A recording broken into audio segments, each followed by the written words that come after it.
estamos hoje aqui e queremos começar a série Igreja Debaixo da Redoma, e essa série tem como alvo fazer algumas reflexões sobre não a natureza da igreja, não a sua essência, mas sobre a atividade da igreja, a sua missão.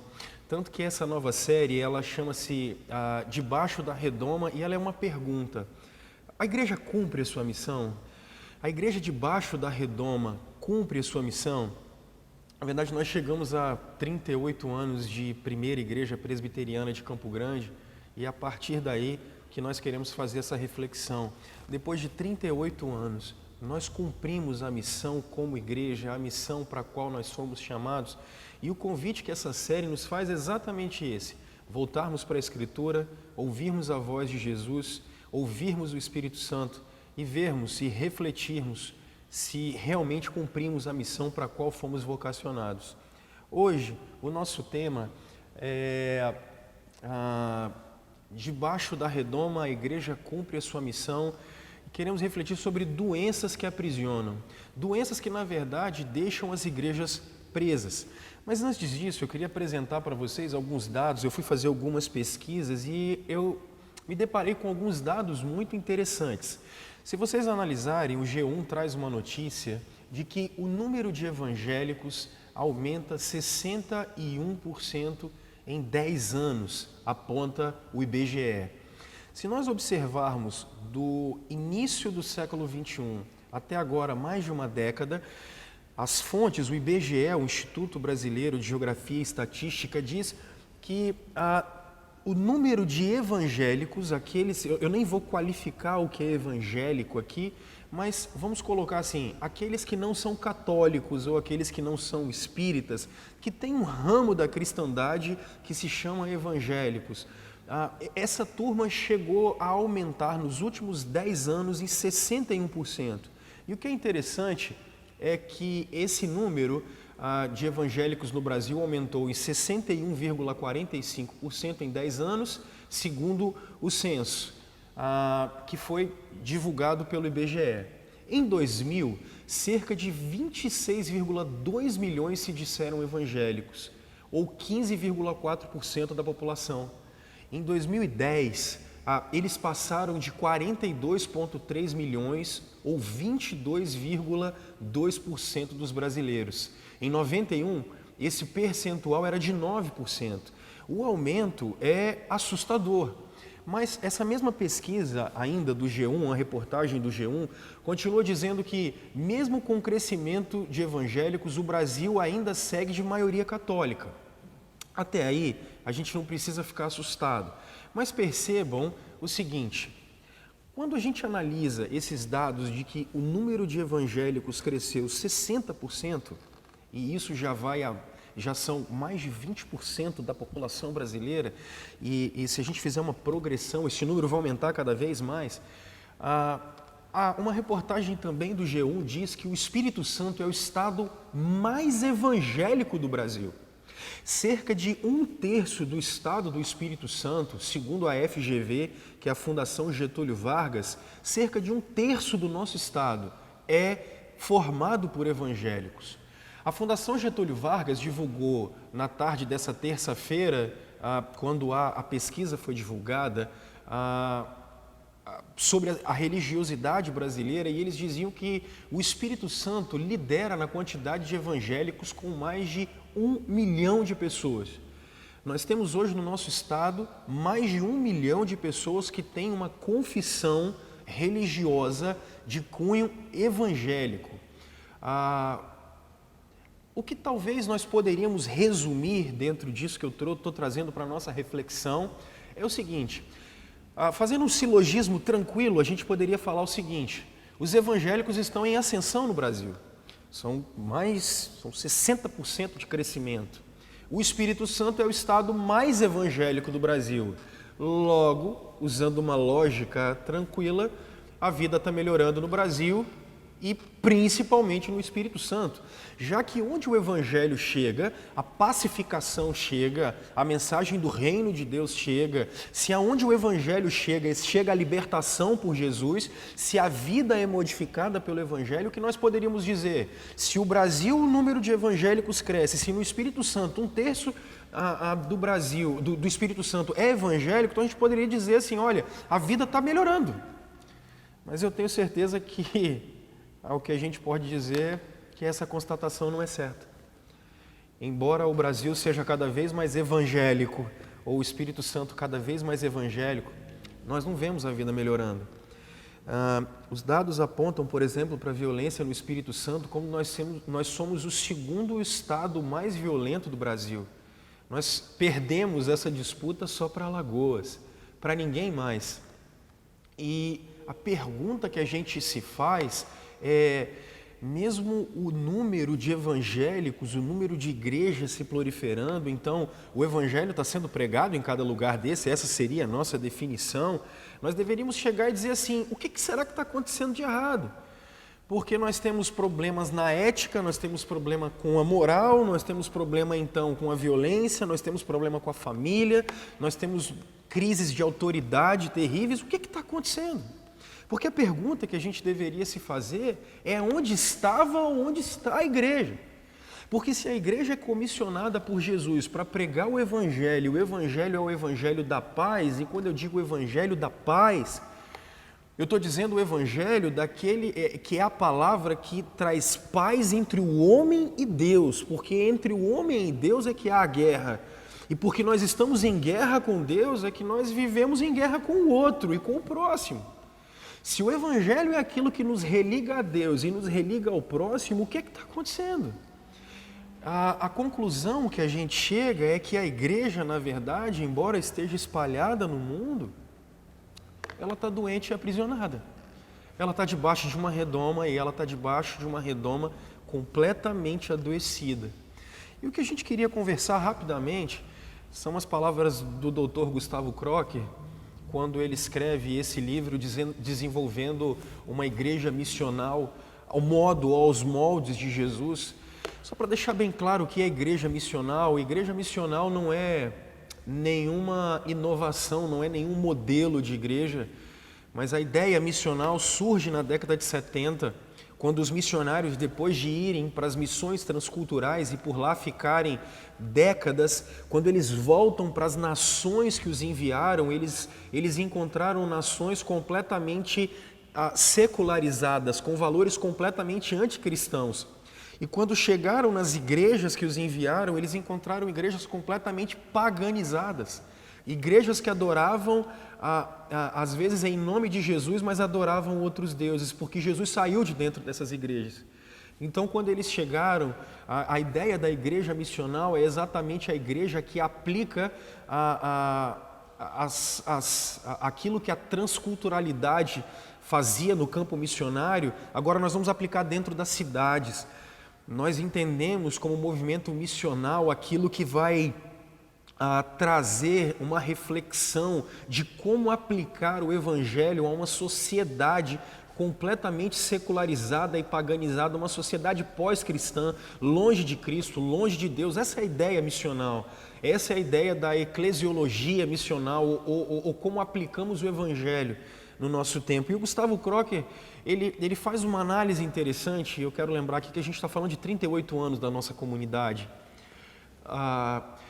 Ele vai dizer que a igreja, em áreas antigas de ministério, está passando por um grave declínio. Fecham mais igrejas na Europa e na América do Norte do que o número de igrejas organizadas. Isso também é verdade onde as igrejas têm passado pelo seu primeiro ciclo geracional, entre 40 e 50 anos. Interpretando as palavras do Gustavo, o que a gente pode observar é o seguinte: as igrejas que estão chegando nesse primeiro ciclo de 40, 50 anos têm morrido. Por quê? Porque os seus fundadores, aqueles que chegaram querendo pregar o Evangelho, querendo comunicar a verdade, essa turma está morrendo. Depois de 40, 50 anos, essa turma está começando a morrer. E o pessoal que vem logo atrás não pegou o bastão para continuar levando a palavra, não continuou a missão. E por isso essas igrejas têm morrido. Isso aconteceu na Europa, isso aconteceu e acontece na América do Norte. E infelizmente a gente tem observado isso no Brasil. E como uma reflexão de uma comunidade que está chegando em 38 anos, nós começamos a refletir, será que nós estamos nessas circunstâncias? Mas ele continua dizendo que igrejas que antes eram lugares de ministérios de grande entusiasmo e vibrante, estão agora enfrentando estagnação, declínio e mesmo a morte. Mas por que que isso acontece? Ele traz nesse livro para nós, e de uma maneira lúdica, mas que expressa bem a realidade, 5 doenças que deixam a igreja completamente aprisionada e debaixo da redoma. Essas doenças são a templite, a clerite, a crentite, a estruturite e a anemia espiritual. Nós vamos trabalhar cada uma delas aqui agora.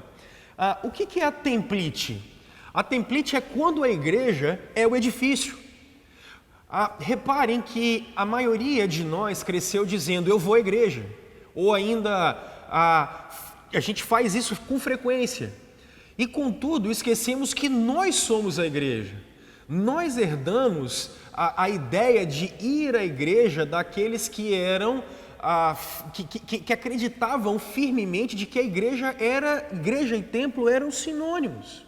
E a gente acha hoje difícil compreender uma igreja sem parede. E o que acontece? Quando a gente acredita que a igreja é a parede, nós estamos simplesmente dizendo assim, a igreja não somos nós, o Espírito não habita em nós. Nós voltamos ao tempo do tabernáculo ou do templo no Antigo Testamento, em que Deus habitava no meio de um espaço físico.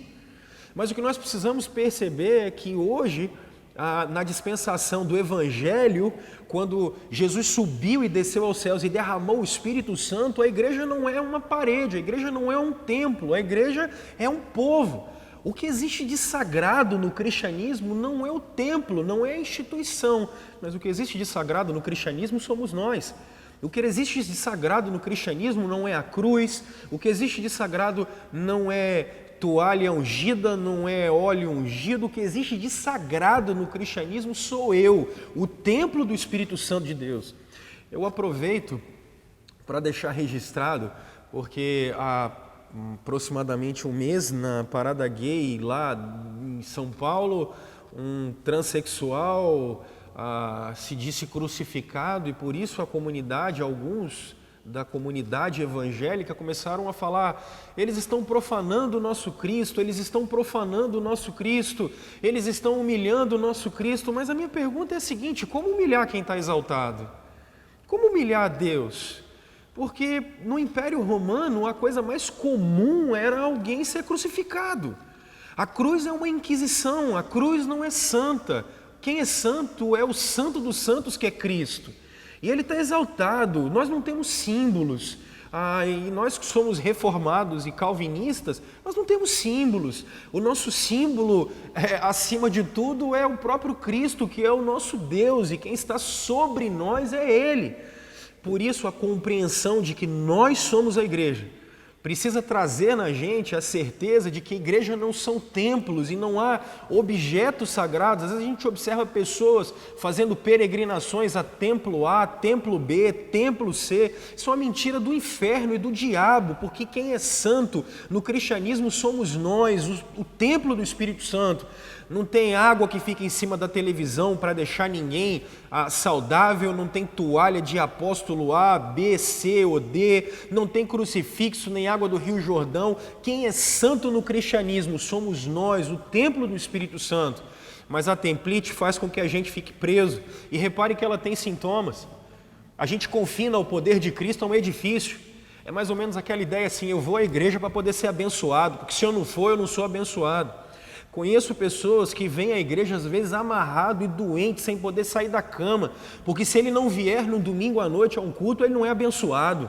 Mas que história é essa? De onde a gente inventou isso? Isso é templite, é uma igreja que fica presa a um templo, como se Deus estivesse preso, o Criador dos céus e da terra, aquele que nem os céus dos céus conseguem suportar a sua glória. Ele está preso a algum templo.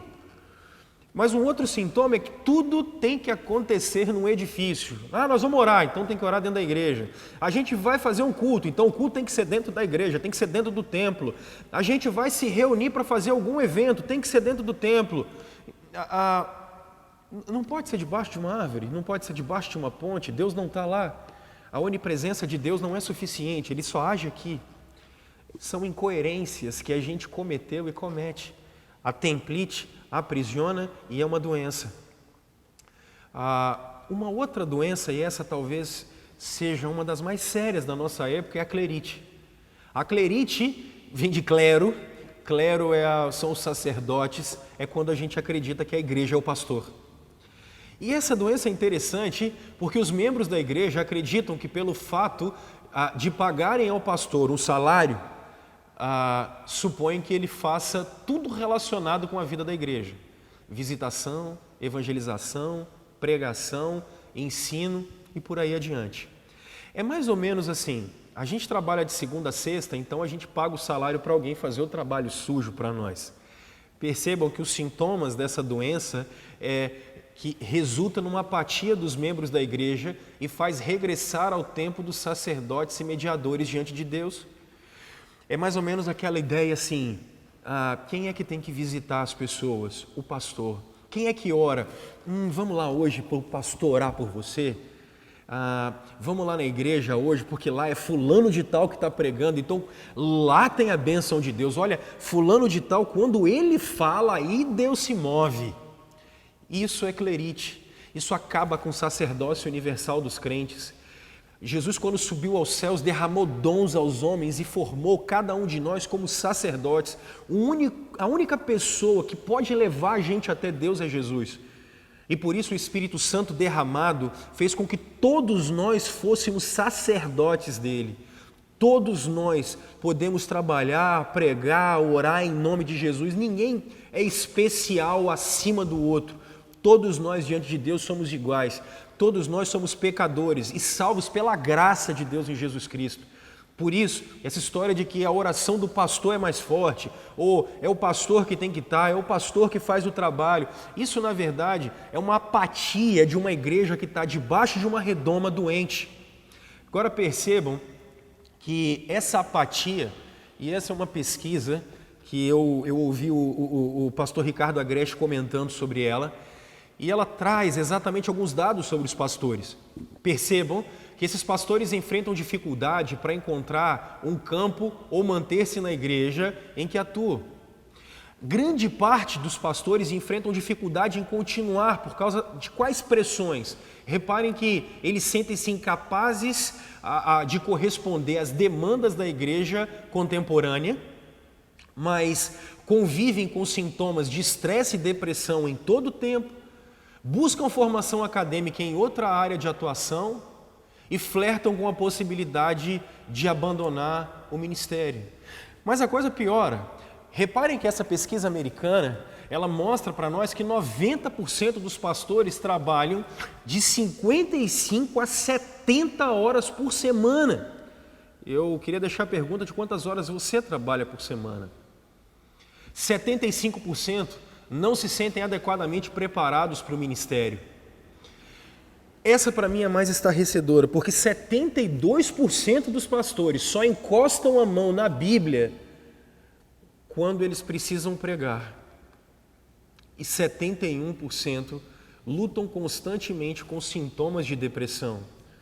Preste atenção que essas pessoas que são responsáveis por ministrar a palavra de Deus, ou às vezes para te aconselhar, para cuidar dos seus filhos, para te ajudar em algum momento, esses caras estão tão sobrecarregados que eles encostam às vezes na Bíblia uma vez ou duas por semana. Essa gente que é capacitada por Deus para pregar o Evangelho e cuidar de você, esse cara não consegue ler a Bíblia. Vocês já pararam para pensar na seriedade dessa doença? Agora, se a igreja dividisse as cargas e todos os crentes começassem a trabalhar, será que não seria diferente essa realidade? Percebam que 70% sentem-se estressados e consideram deixar o ministério. 70% não possuem alguém que consideram um amigo chegado. Esses caras não têm com quem conversar. E 57% desses pastores que cuidam da sua vida, eles deixariam o ministério se tivessem outra fonte de renda. Significa que mais da metade dos pastores estão no ministério por dinheiro, porque se tivessem outra profissão, eles já teriam largado.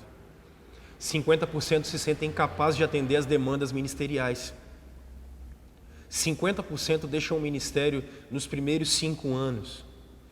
Na nossa realidade brasileira, e aqui deixa eu falar para o povo presbiteriano, é mais ou menos assim: a cada 10 seminaristas que entram num seminário, 5 deixam o ministério 5 anos depois. E para piorar, 38%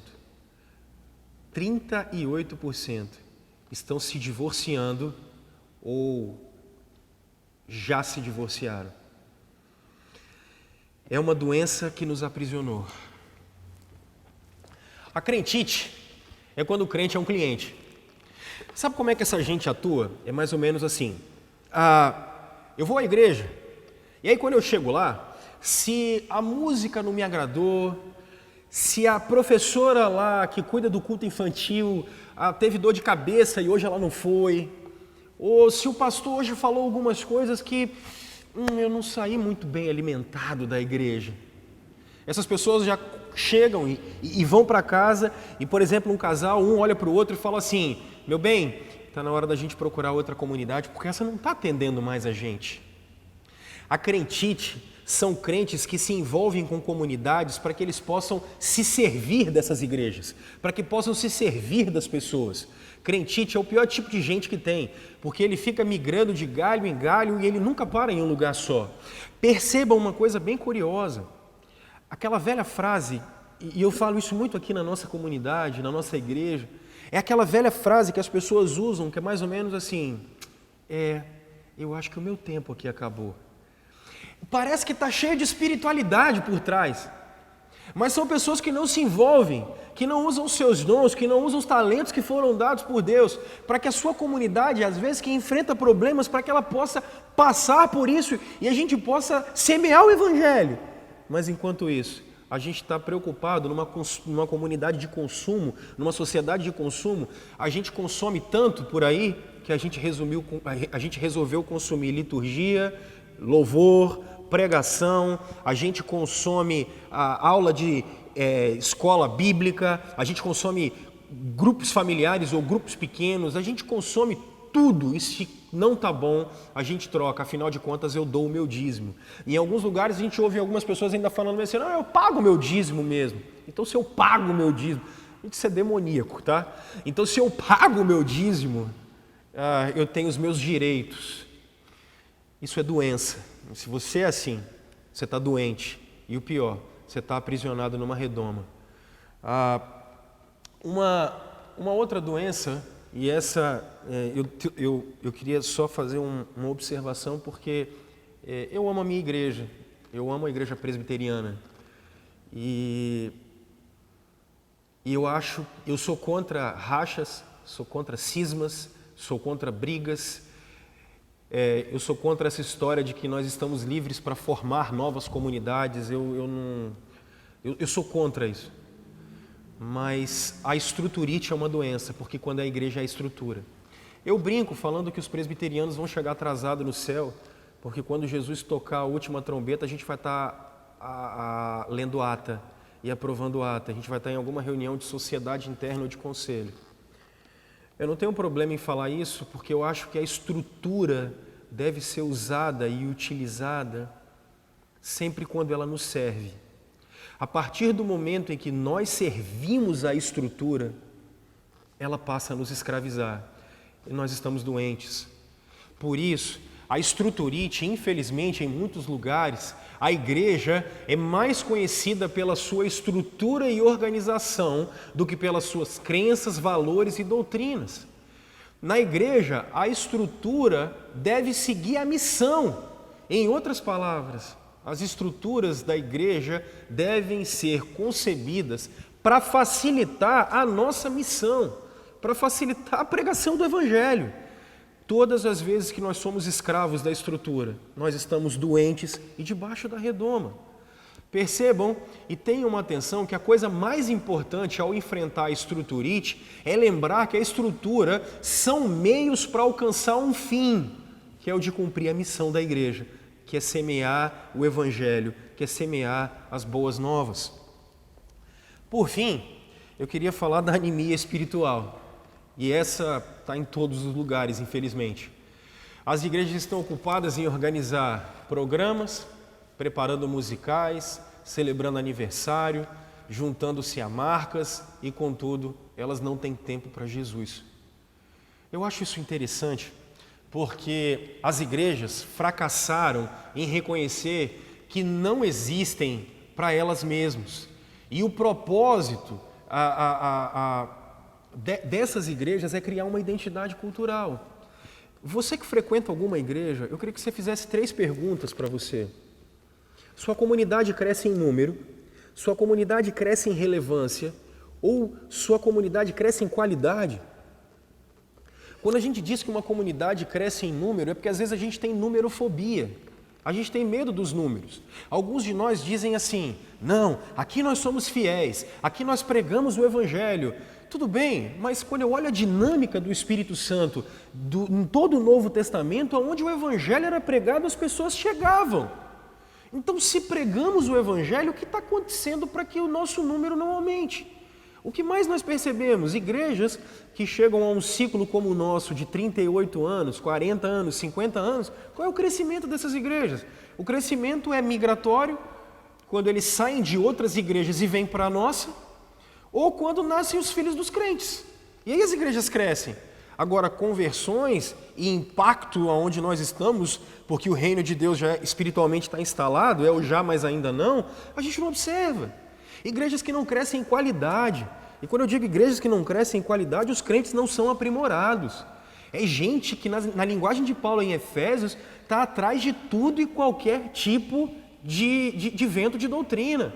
É gente que quando passa pela primeira dificuldade, já começa a questionar a Deus. É gente que quando passa por circunstâncias complicadas, começam a questionar a própria fé.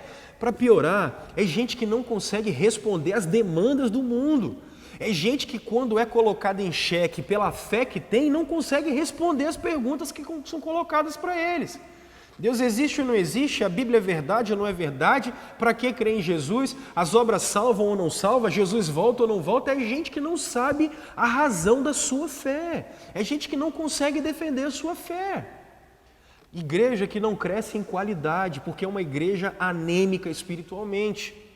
E para terminar, são igrejas que não crescem em relevância. Percebam como abre igreja e fecha igreja e parece boteco, parece bar. São igrejas que abrem e fecham em lugares distintos, mas que elas abrem e fecham, a gente fala assim, ué, já fechou? Mas o que tinha aí mesmo? Ninguém sabe. Não faz diferença. Na verdade, perceba que as igrejas fazem sim diferença, porque quando elas fecham, elas param de fazer barulho na sua vizinhança. Porque é culto todo dia. E como tem culto todo dia o baterista bate tão forte naquela caixa e no surdão, que você não aguenta o barulho deles. Então a gente dá graças a Deus quando essas igrejas fecham. Porque é uma igreja que não cresce em relevância. Se ela fechar, o mundo não faz a menor diferença, pelo contrário, as pessoas agradecem. E aí eu só queria dizer o seguinte, porque você pode se perguntar assim, mas, pastor, como é que a gente mede se a gente é um anêmico espiritual? O Tim Keller, escrevendo Igreja Centrada, ele fala isso pra gente. Ele diz assim, meça uma igreja ou um crente, ele é medido pelas suas orações, por exemplo.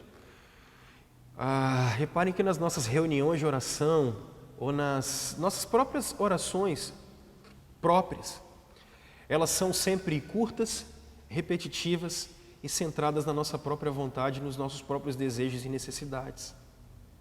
Se você der uma observada nas orações bíblicas, eu te convido para observar, por exemplo, a oração de Neemias, a oração da igreja perseguida em Atos.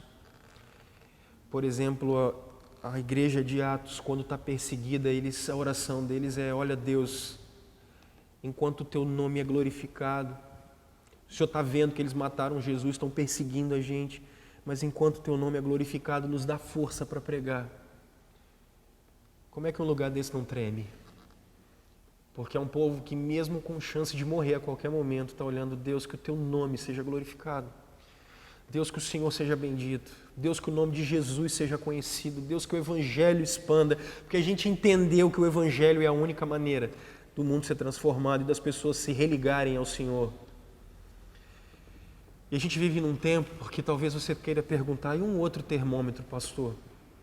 Nós somos analfabíblicos demais, gente. Nós não entendemos a Escritura, nós não lemos a Escritura, nós não estudamos a Escritura. Os pastores no nosso tempo pregam autoajuda em cima de autoajuda. Nós substituímos o Espírito Santo por Augusto Cury há muito tempo. Freud tomou lugar dos nossos púlpitos.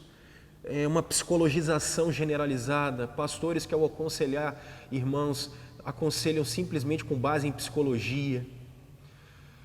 É uma igreja que não sabe, não conhece a palavra do seu Deus. É uma igreja que não entende o seu Deus. É uma igreja que não conhece o seu Deus. E aí a gente faz teologia de experiência. Só que você sabe qual é o problema? Jeremias, a partir do verso 1, ele vai falar do coração. Quando você acha ou quando você diz eu sinto, só tem um problema. Não, eu acho que Deus é assim, eu senti de Deus isso. Seu coração é pecaminoso. E você pode sentir algo que é da sua cabeça ou do seu coração pecaminoso. E você pode achar algo que é do seu coração pecaminoso. Por isso, Deus não se conhece por simplesmente experiencialismo. A gente conhece Deus a priori, pela sua palavra, porque Deus tem que se revelar para a gente poder entender Ele, para a gente poder conhecer. Igrejas anêmicas espiritualmente. Mas você pode estar falando assim: pastor, que palestra é essa? Eu fico mais alarmado porque um pastor da Irlanda do Norte cita essa frase: quase 60% das pessoas aqui são protestantes e 40% são católicas, mas só 15% são nascidos de novo. Já imaginaram o que é isso? O Evangelho chegou no país. Eu não estou aqui falando de catolicismo ou não, isso não é fórum para agora, mas de alguma maneira Jesus chegou. E só 15% da população é crente de verdade. Foi nascido do Espírito Santo. Eu queria convidar vocês para que a gente lesse o texto de Apocalipse 2, porque talvez ele mostre para nós essa realidade de que é uma igreja debaixo da redoma e doente. Apocalipse 2, a partir do verso 1, João recebendo do próprio Jesus Cristo a revelação das coisas que ainda aconteceriam, ou na verdade estão acontecendo desde que Jesus subiu aos céus, diz: ao anjo da igreja em Éfeso escreve: estas coisas diz aquele que conserva na mão direita 7 estrelas e que anda no meio dos 7 candeeiros de ouro.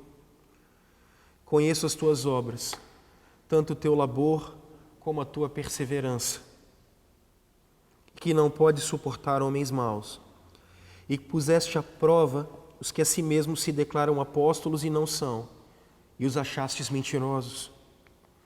E tens perseverança, e suportastes prova por causa do meu nome, e não te deixaste esmorecer. Tenho, porém, contra ti, que abandonastes o teu primeiro amor. Lembra-te, pois, de onde caíste. Arrepende-te e volta à prática das primeiras obras. Senão venho a ti e moverei do seu lugar o teu candeeiro, caso não te arrependas. Tens contudo a teu favor, que odeia as obras dos nicolaítas, as quais eu também odeio. Quem tem ouvidos, ouça o que o Espírito diz às igrejas. Ao vencedor, ele diz: dar-lhe-ei que se alimente da árvore da vida, que se encontra no paraíso de Deus. Quando a gente observa esse texto, é um texto escrito à igreja de Éfeso. Éfeso é a igreja no Novo Testamento que mais recebe cartas, e é uma cidade onde a cultura é efervescente. A gente tem uma cidade em que o comércio é muito forte, existe uma feira no meio dessa cidade, a Ágora, que é extremamente frequentada, tem gente que vem de todos os lugares. O Império Romano olhava para Éfeso de uma maneira muito positiva, e a grande questão é que o templo da deusa Ártemis ou Diana ficava lá. Eles acreditavam que esse templo tinha caído do céu, e esse templo ficava lá. Então, desde os patuás que eram vendidos em nome de Diana, até a religiosidade que era executada por eles. Por exemplo, às vezes a gente fala assim, ser crente antigamente era muito mais fácil do que hoje. Será? Será que era fácil ser crente em Éfeso? Quando de tardinha as prostitutas cultuais desciam e a religiosidade deles dizia que se você fizesse sexo com ela, por exemplo, você estava mais perto de Deus? Será que era muito mais fácil ser crente naquela época? Eu acho que não. Porque os pecados são os mesmos, mas o mundo é que muda. Os fatores sociológicos vão mudando, mas os pecados são os mesmos. Perceba que é nesse contexto que a igreja de Éfeso é montada. Pessoas do mundo todo, uma religiosidade extremamente complicada, extremamente difícil. E é ali que a igreja entra, e ali a igreja se desenvolve. E Paulo trabalha muito para montar e plantar essa igreja. Mas agora, João, preso na ilha de Patmos, recebe uma revelação de Jesus. E qual é a palavra de Jesus para Éfeso? O que Jesus tem para falar para essa igreja? É interessante que ele tem pontos positivos. Jesus diz, vocês trabalham, o labor de vocês. E é interessante que essa palavra labor, ela é a palavra koros. Porque esse labor, Jesus está dizendo assim, olha, vocês trabalham tanto em meu nome, que vocês chegam a suar. Labor aqui é aquela ideia de vocês trabalharem até ficarem cansados. Quando é um trabalho mental, labor aqui é vocês trabalham tanto que chega a dar dor de cabeça, de tanto enfado que vocês têm. Vocês são aplicados, vocês trabalham demais. Mas ele ainda diz que vocês são perseverantes. Perseverança nesse contexto era uma ideia de uma tática de treinamento romana, em que eles faziam uma espécie de roda de soldados e alguém ficava no centro e vários soldados vinham empurrando para ver se ele saía do centro. O que é isso? Perseverança é aquela ideia assim, olha, vocês não saem do centro, vocês continuam no foco, vocês começaram de uma maneira e vocês continuam nele. Mas existe um outro ponto positivo, vocês não suportam homens maus. A moral de vocês é muito boa. Alguém chega aí e vocês observam logo o comportamento, se vai perverter a turma, se vai falar coisa que não deve, vocês não suportam essa gente. Olha, isso é muito legal, Jesus está falando. Mas Jesus diz ainda que vocês puseram os falsos mestres à prova. É aquela ideia assim, olha, esses falsos mestres estão ensinando alguma coisa, vocês são mais ou menos como os de Bereia. Vocês olham e falam, não, peraí, isso aqui está contra o ensinamento, isso é contra Deus. Não, isso aqui é contra o Evangelho, isso aqui é contra Jesus, isso está errado. E aí ele diz assim, vocês suportaram provas em nome de Cristo, vocês foram perseguidos em nome de Cristo e mesmo assim vocês ficaram fiéis. Para terminar, Jesus diz assim, olha, vocês odeiam as obras dos nicolaítas. A melhor interpretação que eu olhei para obras dos nicolaítas é aquela da eleição de diáconos em Atos, em que Nicolau é um dos eleitos como diácono e depois se desvia e cria uma nova seita, uma seita estranha, uma seita diferente, com obras e práticas diferentes. E eles estão dizendo assim, olha, isso aqui a gente não quer, nós não estamos a fim disso. E eu percebo assim, gente, que igreja perfeita. Alguns de vocês falam assim, nossa, eu queria ir para lá. Sabe qual é o problema? O verso 4. Quando Jesus, é mais ou menos quando você vai dar o conselho para alguém, ou que você vai falar de alguém, de alguma coisa que alguém fez, a gente normalmente morde e assopra. A gente fala assim, olha, você fez isso bom, vírgula, mas... Jesus elenca várias obras e agora ele fala assim, mas eu tenho contra vocês que vocês abandonaram o primeiro amor. Eu até respeito a interpretação do William Barclay quando ele diz que acabar o primeiro amor é você acabar com o amor ao próximo, o respeito ao próximo. Mas eu tenho dificuldade com isso, porque percebam, uma igreja que não suporta homens maus, que labora, que trabalha, que persevera, que tem uma doutrina correta, essa igreja persevera uns pelos outros, ela cuida uns dos outros. O que seria então esse primeiro amor? Isso é tão interessante, minha gente, porque é possível trabalhar na igreja. É possível. A gente pode trabalhar na igreja. É possível perseverar na fé? Claro que é. É possível manter essa doutrina e a gente ir contra ensinamentos e ensinamentos espúrios e que vão contra a Escritura? É. É possível suportar provas pelo nome de Cristo, ser perseguido? Talvez você suporta às vezes zombarias, zoações e algumas coisas que algumas pessoas falam de você porque você é crente. Antigamente, na década de 70, 80, a gente era conhecido como os bobos de Bíblia. Olha, lá vai a rapaziada do livro da capa preta. É possível. E eu estou falando desse tipo de perseguição, mas há outras perseguições. É possível. E até mesmo possível odiar o que é errado. Só tem um problema. Com a motivação errada. O primeiro amor é a motivação errada. O primeiro amor é quando a gente faz toda a obra de Cristo, mas pela motivação errada. É quando a gente obedece, não porque a gente veio e a gente nasceu de novo, e a gente obedece a Deus porque nós viemos de Cristo, porque Ele morreu, porque Ele ressuscitou, porque Ele há de voltar, porque eu sou nova criatura. Mas alguns de nós obedecem a Deus por duas razões. Alguns de nós obedecem a Deus por medo ou para ganhar alguma coisa. Alguns de nós obedecem a Deus por medo. Vocês querem perceber? Muitos de vocês trazem dízimo para a igreja porque senão o devorador vai pegar vocês. Em nome de Jesus, nós estamos debaixo da graça de Deus. Eu não posso dizimar, cantar, pregar, orar, visitar, porque senão o diabo vai me pegar, ou senão Deus vai mandar fogo do céu, ou agora os cães do inferno vão vir atrás de mim. De que vale o sacrifício de Jesus se eu sigo a Deus por medo? Ou pior, alguns acham que o Evangelho levou a gente para um programa social do céu, é o Bolsa Família do Reino de Deus, é o fiéis dos céus. O que é isso? Alguns, por exemplo, são obedientes, seguem a Deus, porque eles acreditam que se eles fazem isso, eles estão colocando moedinhas lá, e aí se eu for assim, se eu for um bom menino, se eu for um bom garoto, é mais ou menos os cães adestrados, né? Se eu for um bom garoto, talvez ele me dê alguma coisa de bom. Motivações erradas para servir a Deus. E olha, esse é o maior medo, é o farisaísmo moderno, é gente que, infelizmente, a igreja jogou a doutrina da justificação para fora da igreja, aquilo que motivou a reforma protestante, aquilo do qual nós viemos, nós jogamos para fora. Justificação significa que no tribunal de Deus nós somos perdoados e o justo morreu pelos injustos.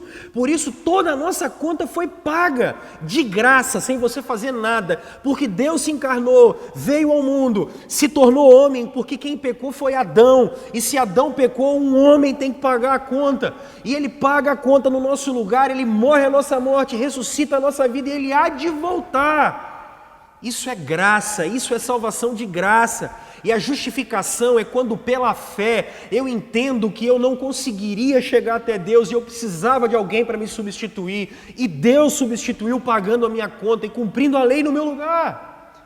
Só que alguns falam isso, mas vivem como se as suas obras os levassem até Deus. E aí a gente tem um monte de uso e costume, como se fosse isso que fosse justificar a gente diante de Deus. Como se fosse isso que fosse me fazer ser filho de Deus.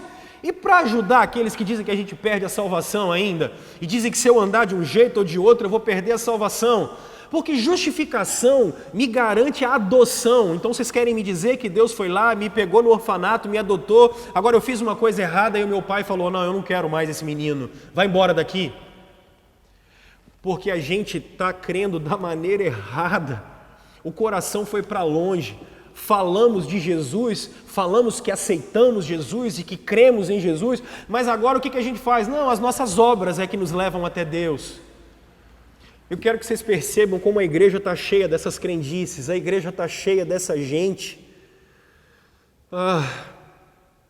que falam de Jesus, mas ele não é a motivação para servir, ele não é a motivação para viver, ele não é a motivação para obedecer a Deus. Porque a gente sempre tem por trás que as nossas obras ou aquilo que a gente faz nos leva até Deus. Éfeso trabalhava, era uma igreja operosa. Possivelmente Éfeso tinha culto de segunda a segunda, era obra. Éfeso tinha reunião de oração 6 horas da manhã, de segunda a segunda, e aí devia ser cheia. Só que Jesus tem uma advertência para quem age assim. Jesus diz para essa gente, em primeiro lugar, lembra-te aonde vocês caíram, porque são 3 movimentos de volta. Lembra de onde vocês caíram, onde é que vocês começaram a errar, aonde vocês começaram a tirar Jesus, a justificação na cruz, a fé como um elemento que nos justifica e nos leva até Deus, aonde vocês perderam isso?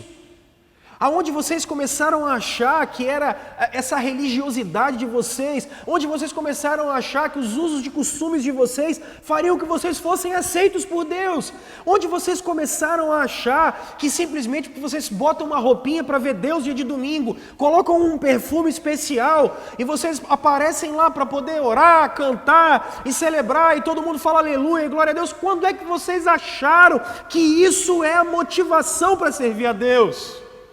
Porque a nossa motivação sempre foi Jesus, a nossa motivação sempre foi o nosso mediador, o que Ele fez na cruz. Talvez você fale assim, pastor, eu não estou entendendo que história é essa, como é que Jesus pode me motivar? Meu irmão, curar o corpo qualquer um cura, agora curar a alma só Jesus.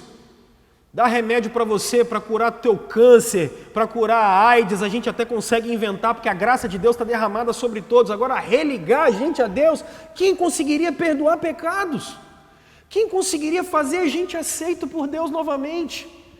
Se Jesus não tivesse feito isso, o que estaria reservado para nós é o inferno, e é por isso que é de graça.